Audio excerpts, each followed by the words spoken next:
राम, जय जय राम। अयोध्या की धरती एक बार फिर से राममय हो गई है।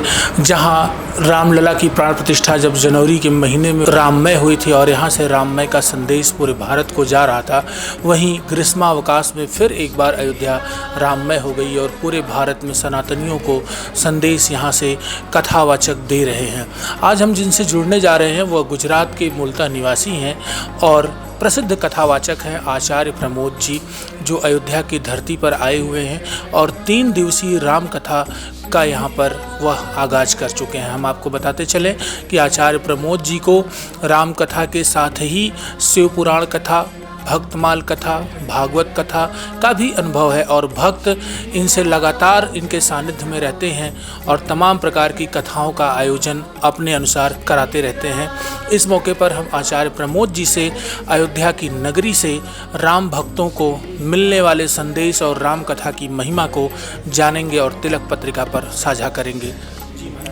तिलक पत्रिका के दर्शकों को खूब खूब धन्यवाद और बताते हुए आनंद हो रहा है कि अयोध्या नगरी, अवधपुरी, सरयू मैया का नीर, ये तो अद्भुत ही है। साथ में राम कथा, राम राज्य पुनः स्थापित हो और राम राज्य सब लोगों के दिल में छा जाए और जैसे पुरुषोत्तम मर्यादा राम थे वही मर्यादा में सब लोग अपना जीवन यापन करें। उससे बड़ी और क्या हो सकती है, क्योंकि राम जैसे कोई पुत्र नहीं, राम जैसा कोई पति नहीं, राम जैसे कोई भाई नहीं और राम जैसे सत्यवादी मर्यादा पुरुषोत्तम अपने आप वो कहे गए।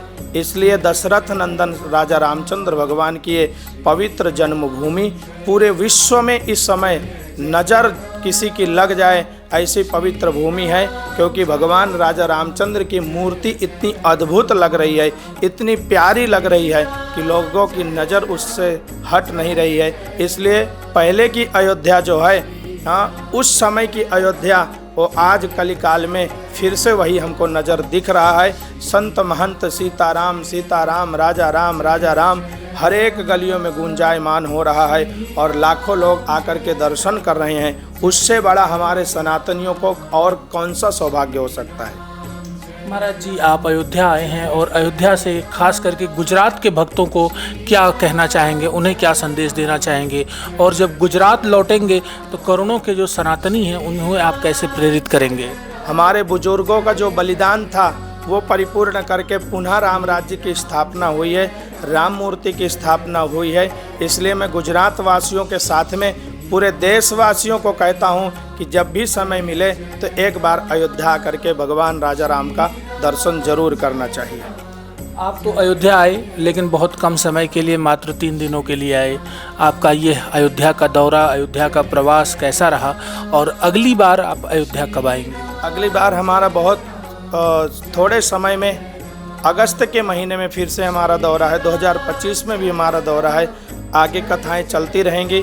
9 दिन की कथा करनी है, लेकिन इस समय अयोध्या में भीड़ इतनी ज़्यादा है, रहने की व्यवस्था जो है वो कम पड़ गई है। इसलिए जब व्यवस्था और भी रहने की सुंदर हो जाए, क्योंकि पहले की अयोध्या, आज देखो गलियों में काम चल रहा है, मकानों में काम चल रहा है, धर्मशालाओं में काम चल रहा है, लोग इतने आ रहे हैं तो लोगों को रहने की दिक्कत ना पड़े। इसलिए हम लोगों ने यहाँ की यात्रा के बाद आगे प्रयागराज और काशी यात्रा करके 9 तारीख को यहाँ से रिटर्न जाएंगे, ताकि भक्तों को किसी भी प्रकार से तकलीफ ना पड़े, यहाँ के लोगों को और बाहर से आने वाले को लोगों को कोई भी प्रकार की तकलीफ ना पड़े। इसलिए हमारी यही सोच रहेगी कि सब लोग आएँ और अच्छे से दर्शन करें, जितना हो सके उतना कम यहाँ रुके। क्यों? क्योंकि वो जाएंगे तो दूसरे लोग आएंगे और भगवान का दर्शन करेंगे। यही हमारा प्रयास रहेगा।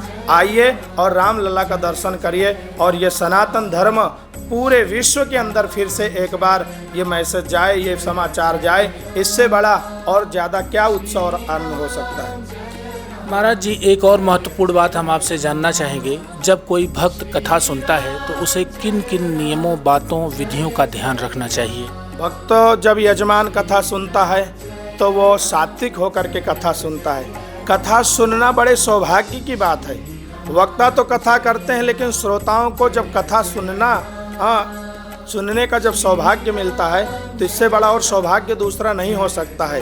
क्यों? क्योंकि संसार में रह करके भगवान की कथा सुनना हो बहुत अद्भुत बात है। शास्त्र में तो बहुत सारी मर्यादा बताई गई हैं। वक्ता और श्रोता दोनों को नाखून नहीं काटना चाहिए, दाढ़ी नहीं बनाना चाहिए, बिस्तर पे नहीं नीचे सोना चाहिए, लहसुन और प्याज का त्याग करना चाहिए, ब्रह्मचर्य का पालन करना चाहिए। ये सारे नियम लेकर के जितने दिन तक कथा चले उतने दिन तक, अगर भागवत है तो ओम नमो भगवते वासुदेवाय, अगर राम कथा है तो सीताराम का मंत्र का जाप करें, जिससे खुद का कल्याण हो और दूसरे लोग जो श्रोता सुनते हैं उनका भी कल्याण हो। यही प्रयास रहता है। लेकिन कली काल है, बोला गया है कलयुग केवल नाम आधारा, सुमिर सुमिर नर उतरहि पारा। इस कली काल के अंदर भगवान का नाम मात्र लेने से उनकी ज़िंदगी में एक खुशबू आती है और उनकी ज़िंदगी में महक आती है और सारी इच्छाएं उनकी पूर्ण होती हैं। देखा आप लोगों ने, गुजरात की धरती से अयोध्या आए हुए आचार्य प्रमोद जी अभी तिलक पत्रिका पर जुड़े हुए थे, जिन्होंने अयोध्या के अपने अनुभवों और अगले प्रवास के बारे में जानकारी दी। इसके साथ ही जब राम कथा होती है तो भक्त को किन विधियों, किन बातों का खास करके ध्यान रखना चाहिए, वह भी उन्होंने विस्तार से बताया। साथ ही राम की मर्यादा और राम के चरित्र पर भी प्रकाश डाला। मैं देवेश पांडे, अयोध्या।